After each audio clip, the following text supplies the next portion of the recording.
Atentos a todas las últimas horas en una jornada, en un día marcado de nuevo por esta paz en torno a Ucrania, con Zelensky, que se revuelve con Donald Trump, con Rusia, que anunciaba hoy la toma de Seversk. Sigue avanzando en el Donbass en un momento de máxima tensión con Venezuela, con Estados Unidos, que ayer incautaba un petrolero, y con María Corina Machado, que dice que Venezuela ya está invadida. Enseguida miramos también a las humillaciones de Trump a los líderes europeos y las últimas horas en torno a Chat Control. Así que sin más dilación vamos a analizar todos estos temas con Covadonga Torres, profesora de Derecho y doctora de Inteligencia Artificial en la Universidad Rey Juan Carlos. ¿Qué tal, Covadonga?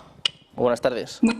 Muy buenas tardes y un gusto estar aquí de nuevo, como siempre, Sergio, saludándote. Encantados de tenerte de nuevo en un día en el que hay muchos asuntos que tratar. Si te parece, empezamos por lo último. El presidente ruso, Vladimir Putin, anunciaba la toma de Seversk. Básicamente daba cuenta de cómo está la situación en el frente, con las tropas ucranianas al límite y con Rusia avanzando cada vez más en el Donbass. Avanzando cada vez más y curiosamente, Sergio, cuando esto lo comentábamos, yo creo que por enero, hace ya un año, que más en este mismo canal, nos llamaban ilusos, nos llamaban locos, nos llamaban de todo, cuando tristemente la realidad pues siempre supera cualquier expectativa, independientemente de la ideología de cada uno, ¿no? Y uno ahora mismo ve el mapa del Donbass, y cuando decía Zelensky, el Donbass no es Ucrania, es que actualmente si vemos el mapa, el Donbass pertenece a Rusia. Y todo esto anunciando unas inminentes elecciones. Y me ha llegado una noticia hace unos pocos minutos a través de un buen amigo, con una declaración de Putin, estoy intentando releerlo un poco, esto es de última hora, diciendo que expresaba su solidaridad con Nicolás Maduro y que no le iba a apoyar en todo, en la cuestión económica, energética, financiera, cultural y no militar. Y esto lo quiero enlazar un poco con la cuestión de lo que está ocurriendo en Ucrania. Si Putin no se está pronunciando demasiado en la cuestión militar con Venezuela, es precisamente porque hay negociación con Estados Unidos, y Zelensky ha declarado, creo que hace unos pocos minutos, que hay negociaciones secretas entre Vladimir Putin y Donald Trump, a lo que yo invoco y contemplo. Pero esto creo que era una cuestión evidente, que había negociaciones a puerta cerrada en las cuales ni siquiera los analistas no tenemos acceso, salvo aquellos que se dediquen a los servicios de inteligencia. Pero creo que era más que evidente.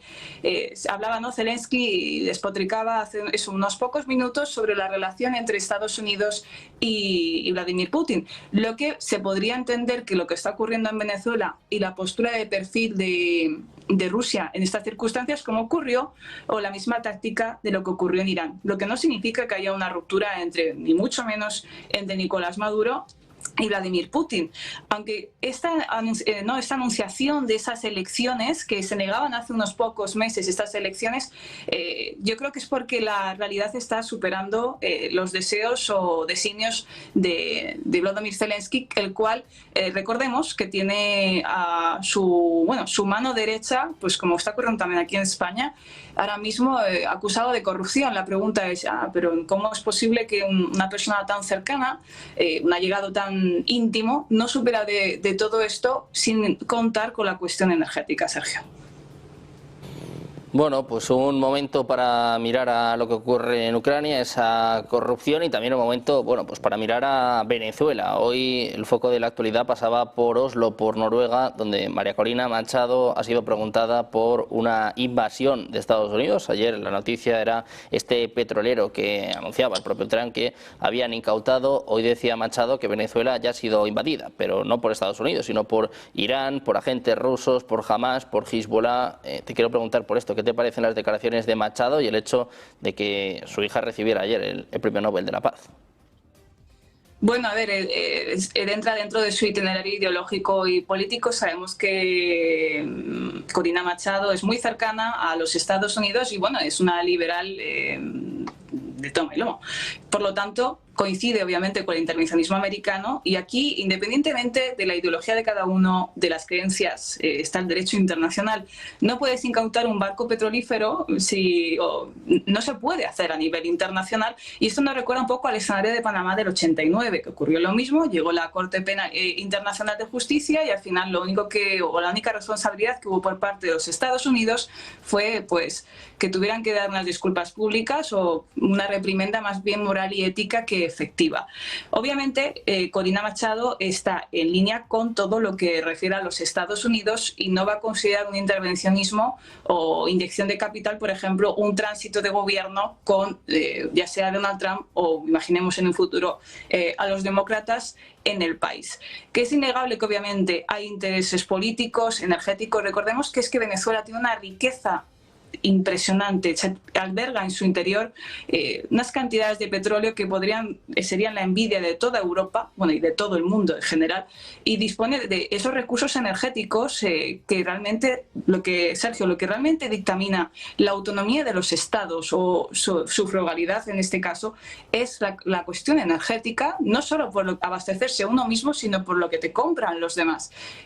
Obviamente, claro que aquí hay un filón que a Estados Unidos le interesa, pero también es lógico que hay ciertos intereses. Sin embargo, el discurso de Corina Machado siempre acorde actualmente al discurso liberal internacional, no solo por parte también de los Estados Unidos, sino también por parte de la propia Europa, donde algunos se han pronunciado más a favor de Corina Machado. Sin embargo, realmente en todo este discurso que estamos hablando de Estados Unidos, Venezuela, también hay intereses por parte de España, hay una serie de investigación. Este cisne negro que han declarado algunos, que ha sido ese movimiento que ha sido Donald Trump con Venezuela, va a determinar no solo lo que ocurra en los próximos meses, sino en los próximos años. Imaginemos en un escenario en el cual yo aquí invitaría a Corina Machado. Ella no está capacitada en estas circunstancias a un gobierno de transición en Venezuela. Si nos ponemos en el escenario, en ese hipotético escenario, en el cual Nicolás Maduro negociara, pues imaginemos una amnistía. Vamos a ponernos ese hipotético caso. La situación en Venezuela, obviamente, a rey muerto, a rey puesto, pero la ciudadanía admitiría a Corina Machado. Habría un conflicto interno en Venezuela, porque claro, todo esto en la distancia pues suena muy bien, pero la realidad geopolítica es que la transición de un gobierno a otro o un sistema de poder a otro también es sinónimo pues de sangre, de violencia en las calles y claro, el descontento de lo que esté ocurriendo en el país de origen. Bueno, pues el país de origen que está indignado por esto que estábamos comentando, por esta incautación por parte de Estados Unidos y con un Maduro que, bueno, sigue firme ante estas amenazas de Donald Trump, el presidente de Estados Unidos, que decía este mismo martes que los días de Maduro están contados. Ayer respondía el presidente venezolano diciendo que está preparado para romperle los dientes a Estados Unidos. Hoy se habla, por cierto, de que Maduro podría irse a Bielorrusia. Covadonga, te quiero preguntar por esto. ¿Cómo ves este pulso entre Maduro y Trump?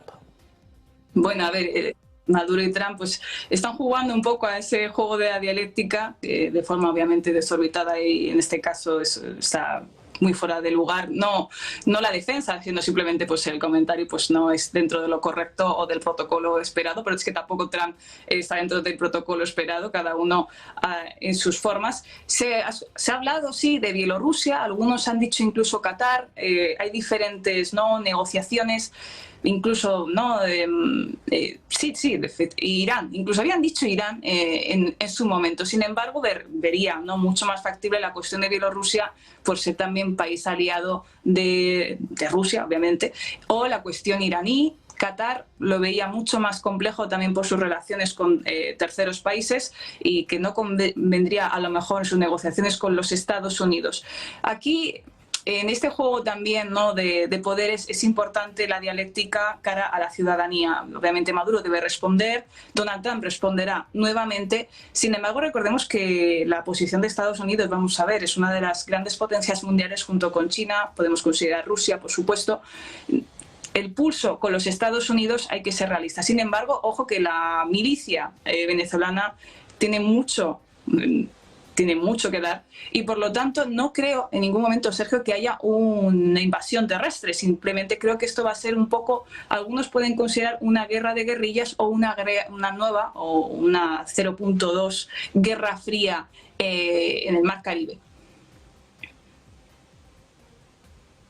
Bueno, pues pendientes de Venezuela y de estas amenazas de Donald Trump, te quiero preguntar también por Europa, por los líderes europeos que siguen achuchando, siguen presionando a Zelensky, bueno, pues para prolongar esta guerra, y en un momento en el que Trump empieza a perder la paciencia. Decía o hablaba, ¿no?, de estos mensajes sobre Maduro, pero también se despachaba a gusto contra los líderes europeos. Venía a decir que son unos cobardes, que están destruyendo sus países, que las leyes de inmigración no hay por dónde cogerlas. La semana pasada se presentaba también la estrategia de seguridad nacional de Estados Unidos, que habla de un alejamiento de Europa. Te quiero preguntar por esto, porque ya nos estamos acostumbrando, pero Covadonga, las faltas de respeto, las humillaciones de Trump a los líderes europeos van cada vez a más.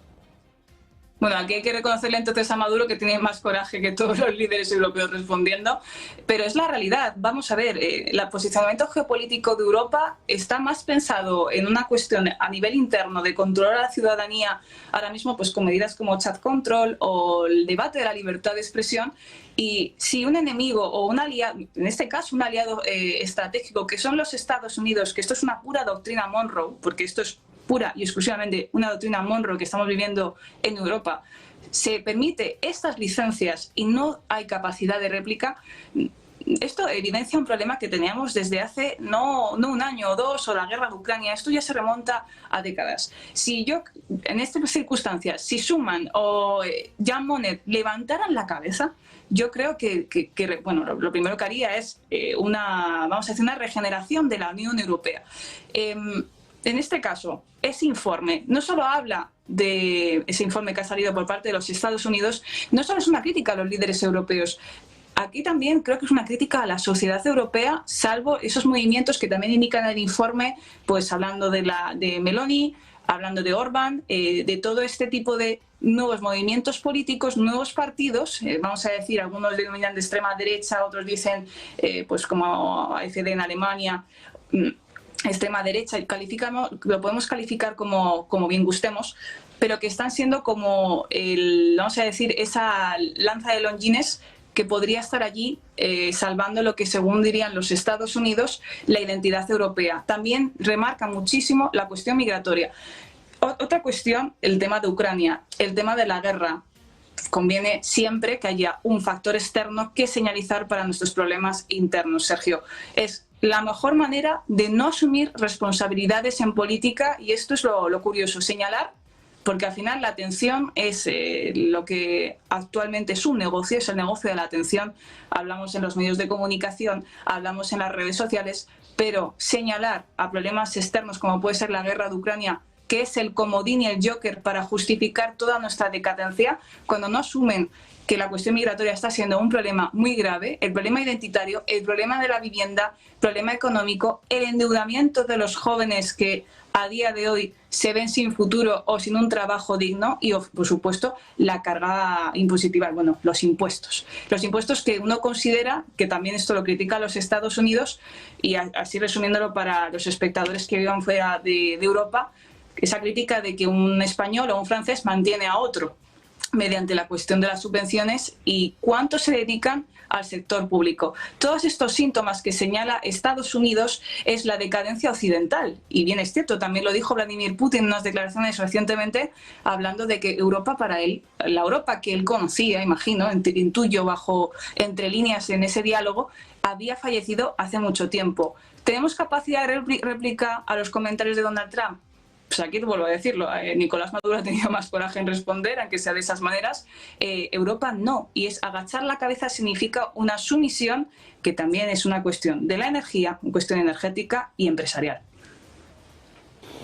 Bueno, pues un momento complicado para Europa, un momento en el que, bueno, siguen estos mensajes también hacia Rusia, y hemos escuchado precisamente al secretario general de la OTAN, un Mark Rutte, que decía que tenemos que prepararnos para un nivel de guerra parecido al que sufrieron nuestros abuelos, y decía también Rutte que el próximo objetivo de Rusia somos nosotros. ¿Qué te parecen estas declaraciones del secretario general de la OTAN, que no es un don nadie, ni mucho menos?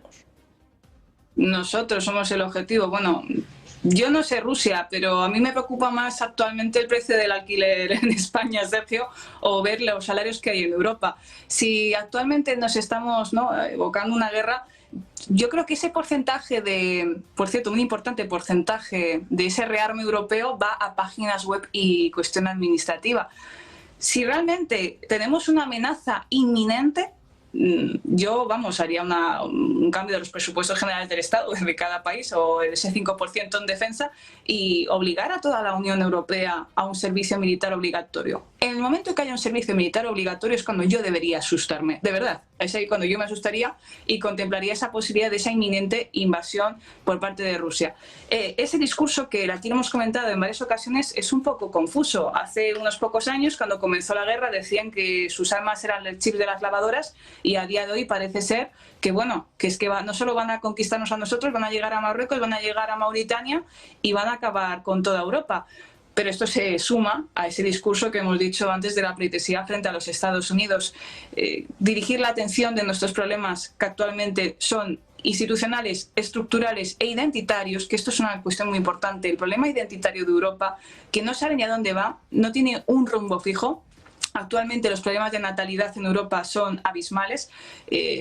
Claro que es muy sencillo atacar a Rusia, pero obviamente aquí Ruth, lo lamento mucho, no va a negociar nada sobre la mesa. Esto se negociará en los Estados Unidos, será una negociación entre Donald Trump y Vladimir Putin. Como acaba de decir Zelensky, parece que hay negociaciones a puerta cerrada, cosa que era evidente, y Ucrania, nos guste o no nos guste, no estará en esa mesa de negociación y veremos también esa transición de gobierno después de las elecciones. Decían, ¿no?, que había un grandísimo descontento social en Ucrania.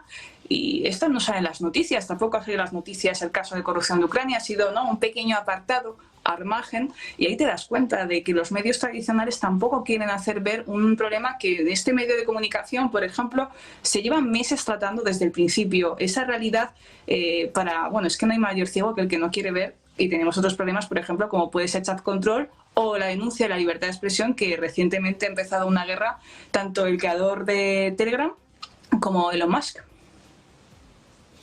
Bueno, pues pendientes de la inteligencia artificial y de esta guerra, enseguida hablamos de chat control. Antes vamos a ver una última hora que tiene que ver también con Rusia. Les contamos que el Comité Olímpico Internacional ha anunciado este jueves nuevas directrices instando a los organismos deportivos a readmitir a los atletas juveniles rusos y bielorrusos, incluidos los equipos con símbolos nacionales completos. Los líderes han revisado los preparativos para los próximos Juegos y han señalado la necesidad de normas más claras para mantener el deporte libre de presiones políticas. También han destacado que la cumbre política reconoció que los atletas, y en particular los jóvenes atletas, no deben rendir cuentas por las acciones de su gobierno. En base a esto, la Junta del COI ha recomendado que los atletas jóvenes con pasaporte ruso o bielorruso ya no tengan restricciones en el acceso a las competiciones juveniles internacionales, tanto en deportes individuales como de equipo. Dicen que cada federación internacional decida cómo aplicar esta medida. Los participantes presentarán la propuesta a sus organizaciones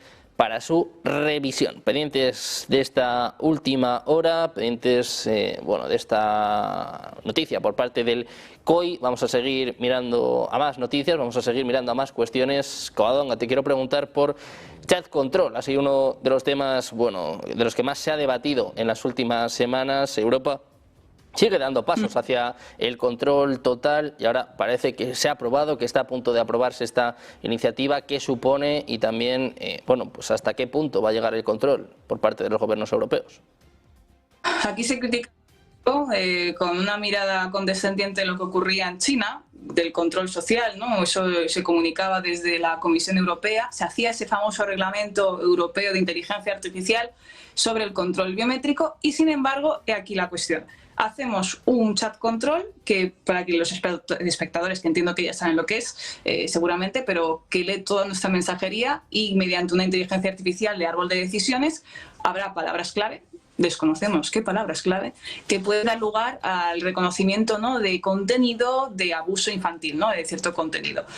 Esto falla más que una escopeta de feria, porque ni siquiera un docente puede dictaminar cuando se ha usado ChatGPT en un trabajo, aunque sea evidente. No tenemos herramientas para ello. Vamos a identificar nosotros claro, también la cuestión, Sergio, ¿quién va a utilizar una mensajería tradicional? Imagino que alguien muy, pues no muy inteligente para este tipo de contenido.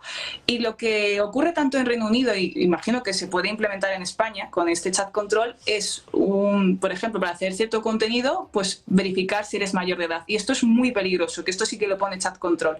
Mediante un selfie, con el móvil tendrás acceso para saber si eres mayor o no de edad, cosa que también ridícula y absurda, porque vamos a ver, ¿cómo vas a discernir una persona de 19 a 18 años? La mayoría de edad en diferentes países, pues generalmente es los 18 años, en Estados Unidos son los 21 años, el chaval que tenga barba con 17 a lo mejor puede aparentar que tiene 25 y chat control va a dictaminar de verdad esa inteligencia artificial, su mayoría de edad.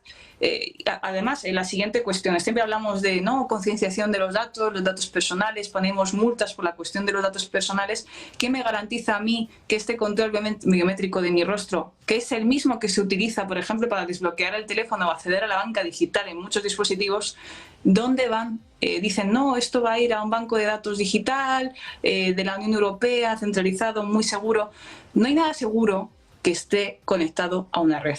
Todo es susceptible de ataque. O sea, lo más seguro es lo analógico, porque habría que hacer una cuestión física, ¿no?, de sustracción de información y de datos. Todo aquello que esté en ese banco de datos digital es susceptible a un ataque. No nos dicen, Sergio, siempre, no, ha habido un ciberataque, voy a decir Rusia, Bielorrusia, y ustedes quieren hacer un banco de datos digital controlando, ¿no?, ese rostro de aquellas personas para saber su mayoría de edad. En Inglaterra ya se hace este tipo de control biométrico para cierto contenido, te solicita un selfie para saber tu mayoría de edad. No hay garantías para mí como ciudadano para saber dónde van esos datos de mi rostro, y más de 13.000 detenciones en Reino Unido el año pasado. 13.000 detenciones, y dirán, ¿por contenido de material de abuso infantil? No, por contenido sensible. Y cuando tenemos contenido sensible, he aquí la semántica, ¿no?, el contenido del significado. Ese contenido sensible es disidencia política, ese contenido sensible puede ser cualquier cosa discordante al discurso oficial.